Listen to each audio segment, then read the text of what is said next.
Ano ang outlets bonus points? Ang outlets bonus points ay bonus na kinikita mo mula sa lahat ng RCDL, Recibo Consumer Digital Livelihood, na ikaw mismo ang nag-build, pati na rin sa mga RCDL outlets na connected sa'yo.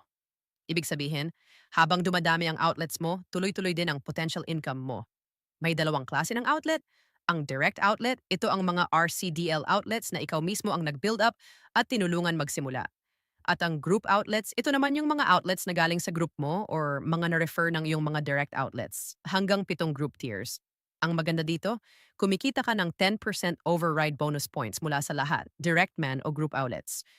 Halimbawa, kung ang isang direct outlets mo ay may total na 10,000 Recibo points, makakatanggap ka agad ng 10% override o katumbas ng 1,000 bonus points.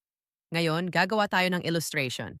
Assuming nakapag-build ka ng 5 outlets, kung ang bawat outlet mo ay nakakabuo din ng 5 outlets, at bawat isa ay may tig 10,000 points. Sa paglaki ng iyong grupo, lumalaki din ang iyong bonus points. Narito ang potensyal na kikitain mo na mga bonus points. Sa Group 1, ang total ay 50,000 points na magbibigay sa iyo ng 5,000 bonus points. Sa Group 2, 250,000 points na may katumbas na 25,000 bonus points. Sa Group 3, 1,250,000, 125,000 bonus points. Group 4, 6,250,000, meron kang 625,000 bonus points. Group 5, 31,250,000, meron kang 3,125,000. Group 6, 156,250,000. Meron ang 15,625,000. At sa Group 7, ito ang huling grupo na maaaring umabot sa 781,250,000 at magbigay sa iyo ng 78,125,000 bonus points.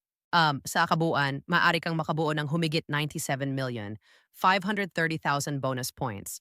Kung ang conversion rate ay 2 cents point, ito ay katumbas ng 1,950,697,000 peso or 34,832 USD. Sa madaling salita, habang kumikita ang group outlets mo, kumikita ka rin, at habang dumadami ang iyong outlets, mas lalo pang lumalaki ang iyong bonus points. Disclaimer: ang lahat ng figures at numbers na ipinakita sa presentation na ito ay para lamang sa illustration. Walang garantisadong kita.